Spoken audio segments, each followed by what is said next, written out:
the story you are about to hear is true. Only the names have been changed to protect the innocent.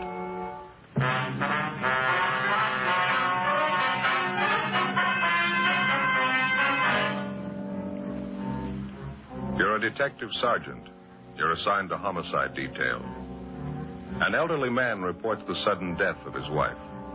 He claims he awoke in the morning to find her dead on the floor of their bedroom. The cause of death is not apparent. Your job? Investigate.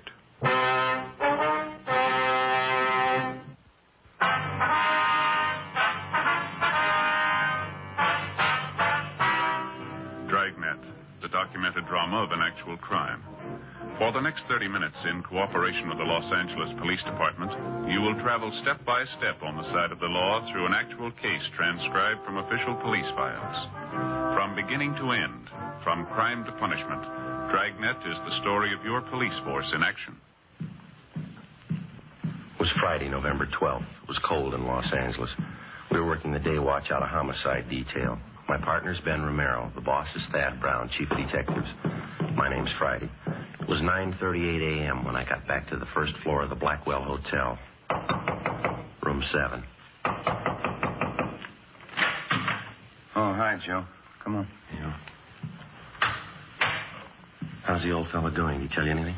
Hasn't talked at all. He's pretty broken up. The woman's dead. That's about it. Well, how about the bruise on her forehead? You think that could have been it? No, it was just a slight bruise. I don't think that could have killed her. They moved the body out of the room yet? Yeah, they just did. Taking it downtown for the autopsy. Well, I guess we can take the old man back to his own room now, huh? Yeah, I think so. He's back here in the kitchen now. Fixed him a cup of coffee. Still feeling pretty bad. Mr. Turner, would you like to go back to your room now? Everything's been fixed up. Mr. Turner? What happened? You can tell me. What happened to Gertrude? I'm afraid we don't know, Mr. Turner. Not yet. I told you about it, didn't I? Woke up this morning about 8 o'clock. Put my arm over on the pillow and she wasn't there. And I got up and I saw her laying on the floor. My wife, Gertrude. I felt her arm. She was cold. Ice cold. Somebody ought to know what happened. Well, we'll let you know just as soon as we get the coroner's report, sir. Would you like to go back to your own room now? What's the coroner have to do with it? Well, he's going to have to perform an autopsy. We'll have the report for you tomorrow morning. I don't want him to do that to Gertrude. I don't want him to. I'm sorry, sir. I'm afraid it's necessary. Deaths of this kind, there was no doctor in attendance, nobody to sign the death certificate. There's nothing I can do, nothing to help her. I'm sorry, Mr. Turner. Can we help you back to your room, sir? Is she still there? No, sir. They've taken her body downtown. Can I give you a hand there? Thank you. All right. I'll get the door.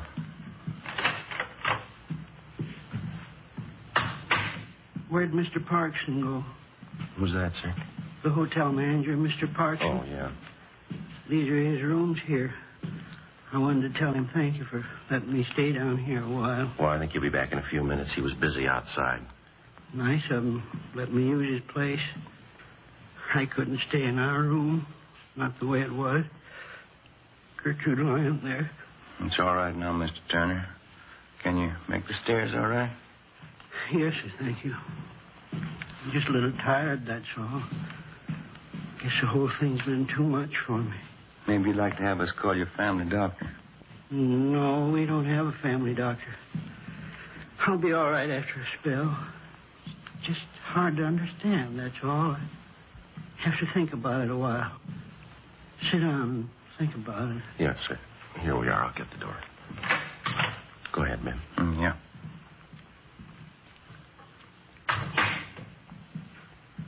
It's right there on the floor, officer.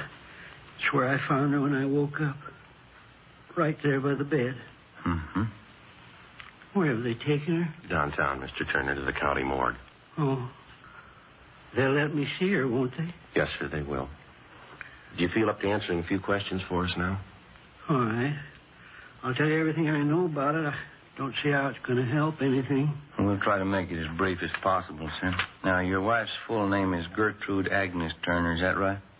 Yes, that's right. Her age? Let's see, Gertrude's 63.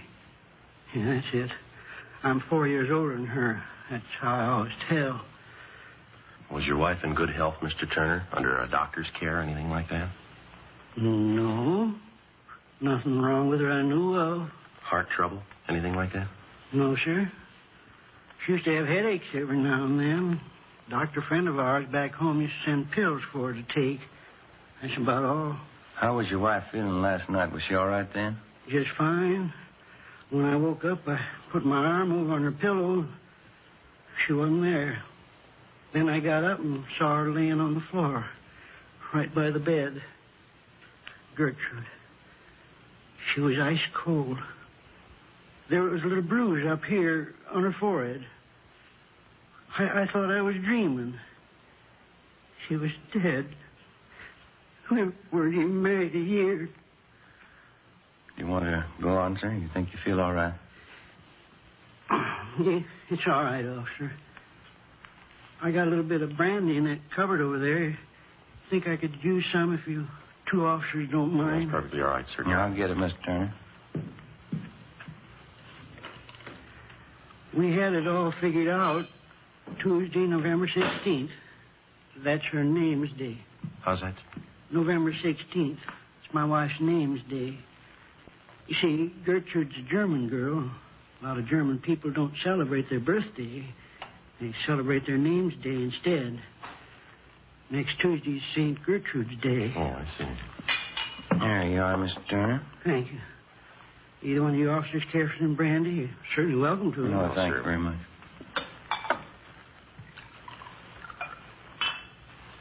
Do you or your wife have many friends in town, Mr. Turner? No, just a few. Around the hotel here. Gertrude and I have only been in California a few months. Come out from Indiana, Fort Wayne. Yes, sir. No relatives here? No, sir. Wife only had one relative living, sister. She's back in Indiana. Well, how did you and your wife get along, all right? Oh, fine. We never had any trouble. I loved her, officer. Did your wife have any enemies that you know of, sir? People she didn't get along with? Somebody who might have wanted to hurt her? Oh, I can't think of anyone. Well, how about some of the men your wife knew before she married you, Mr. Turner? Any bad feelings one of them might have had towards your wife? No, sir, not that I know of. Besides, all her old friends are still back there in Indiana. Mm-hmm. You say your marriage was working out pretty well. Your wife didn't have any gentleman friends that she might have been interested in? No, sir, I know that for the truth. Gertrude spent her time at home. She didn't run around. She was a good wife. Mm-hmm. Would you know if your wife had any reason at all to take her own life, maybe? Well, that's the last thing in the world Gertrude would do. No reason for it. We had too many things to look forward to. Oh, lots of things. You don't stop living just because you pass 65. Yes, sir. Tell me the truth, officer. Don't you really know what happened to her? No, sir, no more than you do. Afraid we'll have to wait for that coroner's report. I don't understand it, officer. How am I supposed to understand it? Sir? I went to bed last night and I had a wife. Yes, sir. Today's my day off. We're going to take a car ride down the beach. That's the dress she was going to wear hanging up there.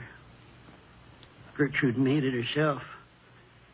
She was going to wear it today. I'll try to take it easy, Mr. Turner. I beg your pardon. She's all I had.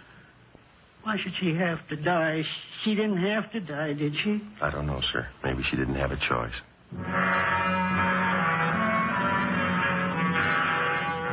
The body of the dead woman, Mrs. Gertrude Agnes Turner, was removed to the county morgue for autopsy. Ben and I filled out the 311 form, the dead body report, and filed it, pending the outcome of the autopsy. A couple of Mr. Turner's friends who lived upstairs from him at the Blackwell Hotel agreed to look after the old man until he got over the shock of his wife's sudden death. 7:45 the next morning, I checked in for work as usual. Morning, Joe. Morning. What do you know? Not much. Pretty slow. How about the Turner woman? No word on the autopsy, huh? No, coroner hasn't called yet. Have you got any smokes? I left the house in a hurry this morning. Forgot everything. Yeah. Right here. Oh, thanks. Here. Thanks. Lousy morning. Another row with the wife. Oh? Mm-hmm. What's the matter? Oh, Another one of those church bazaars she got herself mixed up in. She's calling on me for help again. Oh, yeah? What you want you to do now? Remember the last time, don't you, that spring bazaar? Had me working on decorations down to the church 7 nights a week. 18 women running around telling you what to do. Yeah. It's like a madhouse, Joe. This time it's even worse. How do you mean? This time the ladies figure they ought to have a little more production. They want me to dress up in some kind of a funny costume. Auction off pies and cakes. You know, stovepipe hat, false mustache will work. No. You turned them down, huh? You won't do it, will you? Well, not exactly. Wife kicked up such a row, I guess I'll end up doing it. Got an idea, though. Uh-huh. Wouldn't be so bad if I had somebody to work with me. You wouldn't like to help me out, would you, Joe? Well, I'll tell you, I'm going to be a little busy, Ben, but if I get a chance, I'll drop out to see you, though. I get it. Yeah. Homicide Friday. Oh, yeah. How's that? Mm-hmm. All right. Yeah. Okay, we'll be right over. Was Doc Cephalou over at the morgue about Miss Turner? Got the autopsy report for us? Yeah, they won't sign the death certificate. What's the trouble? A couple of things. Looks too suspicious for him, they said. How'd they list the cause of death? She suffocated. 8:15 a.m. We went across the street and talked with Dr. Cephalou. All he could tell us was that Gertrude Turner had suffered severe convulsions and that she had died of suffocation.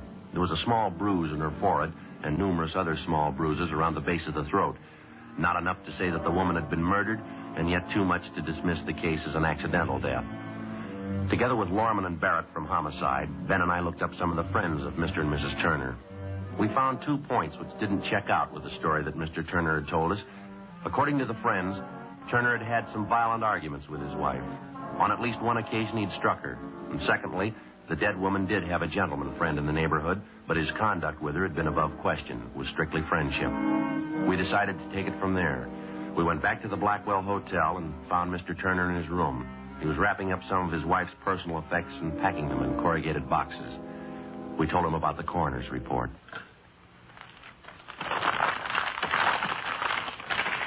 I don't think I believe that, Sergeant. People just don't suffocate. There's got to be a reason for it. Yes, sir. That's what we're looking for. Well, don't they know? Can't they tell you how it happened? The doctors? Well, she had severe convulsions. She suffocated. That's just all they could tell us. Well, the bruise on her head, Gertrude's forehead. What did they say about that? Well, that wasn't the cause of death, Mr. Turner. She could have gotten a bump when she fell out of bed. It might have been that. It might not. I just don't understand. You'd think there'd be some way of telling. Well, we were around talking to some of your friends in the neighborhood this morning, friends of you and your wife. Yeah. Oh, they've been real friends, officers. Every one of them. Been up to see me, brought me meals and things. Say, isn't that a pretty thing? Just look at that. Yes, sir. Real bone china. The cup and the saucer. Gertrude used to collect them. Had all kinds. Pretty. Yes, sir. When we were talking to you yesterday, sir, you told us that you and your wife got along pretty well. No arguments? Yes, sir, that's right. Well, now, some of your friends tell us that you used to argue with your wife quite a bit. Who told you that? Some of your friends here in the neighborhood. Is that true? When we first got married, Gertrude and I guess we had a few spats. No different than other people. Getting used to each other, things like that, you know. Mm-hmm. Well, did you ever strike your wife, Mr. Turner?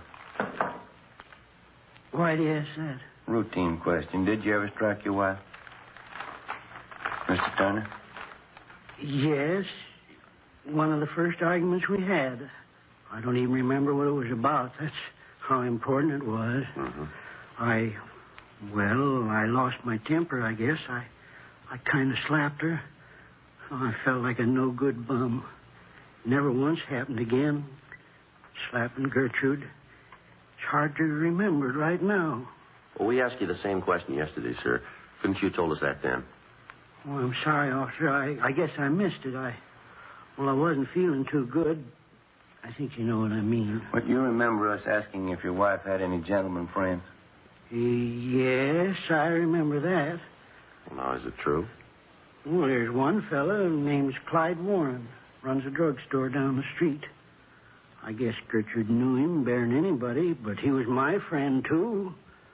Well, did you ever complain to this Clyde Warren that he was spending too much time around your wife, that he ought to see less of her? I think I did maybe once or twice. It was kind of in a fooling way. Certainly didn't mean it.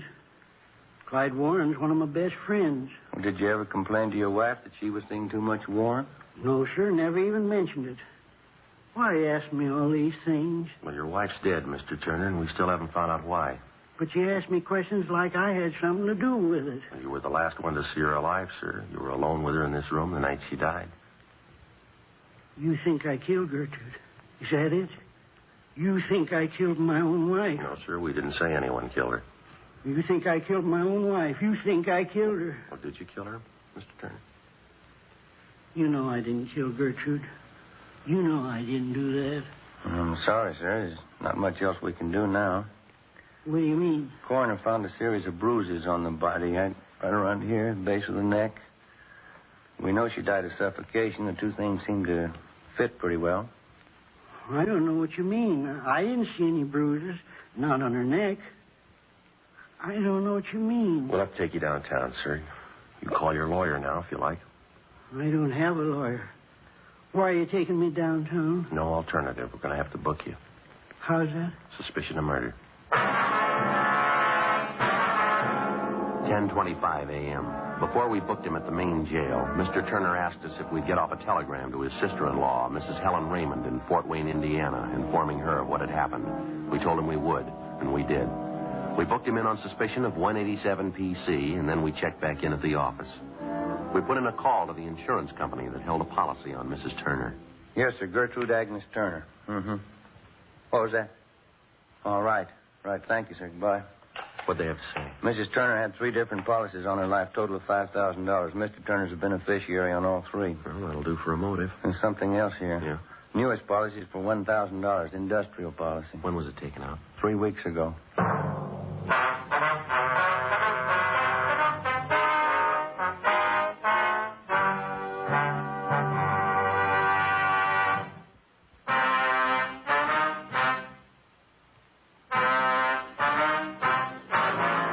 Monday, November 15th, 10 a.m. The investigation went on. We failed to uncover any additional evidence against the suspect, Mr. Turner. We had 3 main points against the man. The recently issued insurance policy on his wife for $1,000, the fact that he had fought with his wife and struck her on several occasions, and the series of bruises which had been discovered at the base of the dead woman's neck. Well, as it stood, we weren't too sure that the case would hold up in court. Ben was less sure that the old man was actually responsible for the death of his wife. We figured if Turner was guilty, we might try to impress him with the evidence against him and attempt to get a confession. Monday, 1 p.m., we went over to the main jail to interrogate the suspect.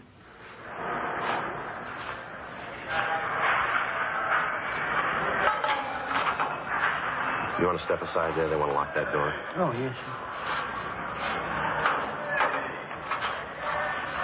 sir. This way, Mr. Turner. I'll get the light switch. Right in here, Mr. Turner. Mr. Turner, you'd like to sit down? All right. Thank you. Why'd you come to see me? Have you found out something? We've been checking a little bit further into the case, Mr. Turner. We got a few more questions for you, if you don't mind. Did you send the message to my sister-in-law, Mrs. Raymond, the one I asked you to send? Yes, sir. We took care of it. You got the address right, didn't you? Fort Wayne, Indiana? That's right, sir. Sent a telegram, told her all about it. That was 2 days ago. She should have gotten it by now. I haven't heard a word from her. Are you sure she got the telegram all right? Pretty sure. We'll check on it when we get back to the office. A few things we got here that you might like to know about, sir. Maybe you can help clear them up for us. What's that, officer? We understand that your wife, Gertrude, had some insurance on herself. $5,000 worth? Yes, that's right. Something you want to know about it? Well, she named you as the beneficiary in each of her policies. Is that correct? Yes, sir. Gertrude was a great believer in insurance. Don't hold with it too much myself. She used to tell me all the time. Yes, sir. In case she died first, she wanted me to have a little something for old age. Something to retire on and get a little ranch out in the valley. I understand she took out a policy just lately, $1,000, about 3 weeks ago. I know about it. I didn't want her to do it. Clean waste of money, I told her. Payments are pretty steep. Well, sir, is there anybody who can back that up? That you told your wife you didn't want her to take out that policy? No, I don't think so. We didn't talk about our business with other people. Yeah. Friday, Romero. Yeah? What is it? Phone call says it's important. Either one of you. You want to get it, Ben? You okay? You can take it out the desk here. All right, thanks. I think I know what you mean. The insurance. You think that's why I killed Gertrude. Isn't that right? Well, sir, put yourself in our place, Mr. Turner. What would you think? You know in your heart I didn't kill my wife. You know that in your heart. Well, they don't pay us for what we believe, Turner. They pay us to get the facts, to run down evidence. Doesn't make any difference what I believe. But you know I didn't kill her. You know that, don't you? Well, sir, I know we asked you if you ever argued with your wife, and you told us no. We found out you beat her up a couple of times. We asked you if she was friendly with any of the men in the neighborhood. You told us no. We found one.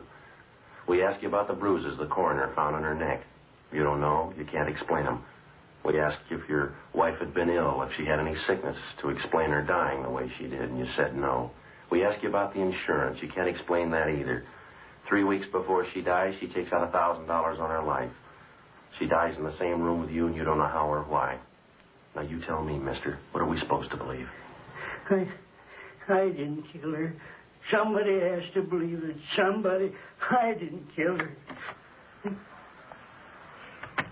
Joe, see you a minute? Yeah. Yeah. That phone call, it was long distance. Turner's sister-in-law, Mrs. Raymond. What you want? Calling from Fort Wayne. She's flying out here tonight. Seemed pretty wrought up. About her sister, huh? Mostly about Mr. Turner. She claims he's innocent. Seems pretty sure of it. She can prove that Turner didn't kill his wife? That's what she said. She's bringing the proof with her. Tuesday, November 16th. Turner's sister-in-law, Mrs. Raymond, was scheduled to arrive at 6 p.m. by plane from Indiana. At 2 p.m., one of the main points in the case against the suspect was proven false. A woman friend of Mrs. Turner, after reading of the husband's arrest in the paper, informed us that while Mrs. Turner was visiting her home a few days before she died, she complained of a severe headache. The woman's son, who was studying to be a chiropractor, attempted to treat Mrs. Turner's headache by manipulating the muscles in her neck and shoulders. The woman said that Mrs. Turner called the next day and complained about receiving bruises on her neck as a result of her son's experimental treatment.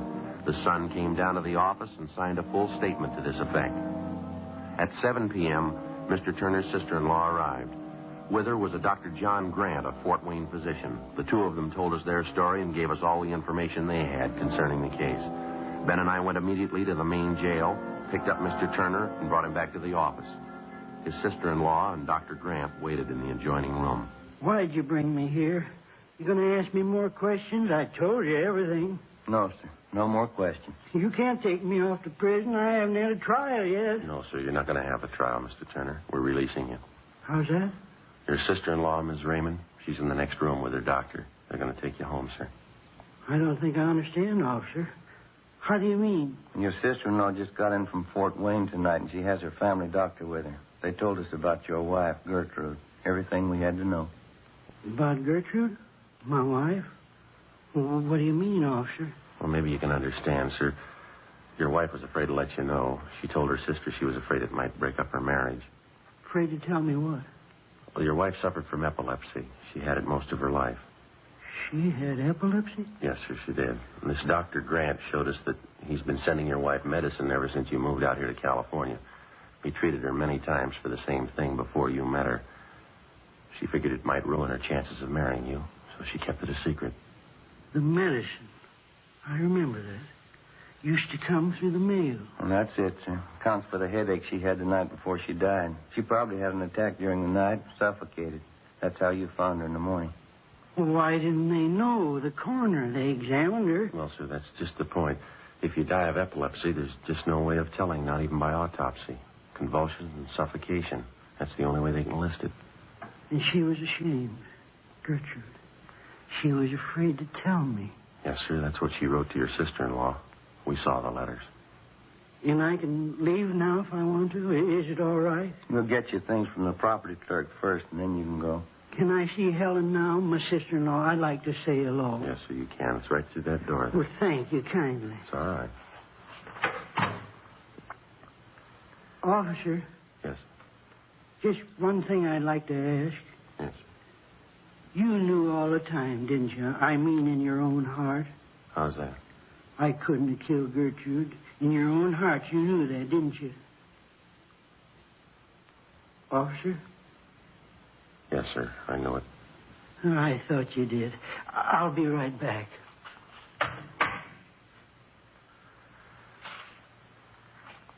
Joe? Huh? I wouldn't worry about him. What's that? We'll call it a white lie.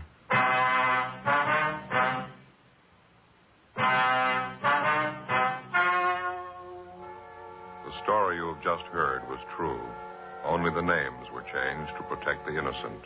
On November 16th, a meeting was held in the office of Blaine Steed, captain of homicide. In a moment, the results of that meeting.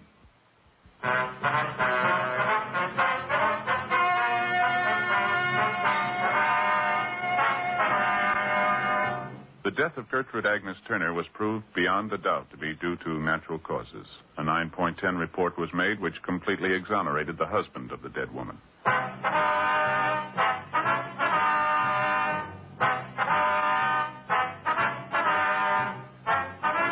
You have just heard Dragnet, a series of authentic cases from official files. Technical advice comes from the Office of Chief of Police W.H. Parker, Los Angeles Police Department.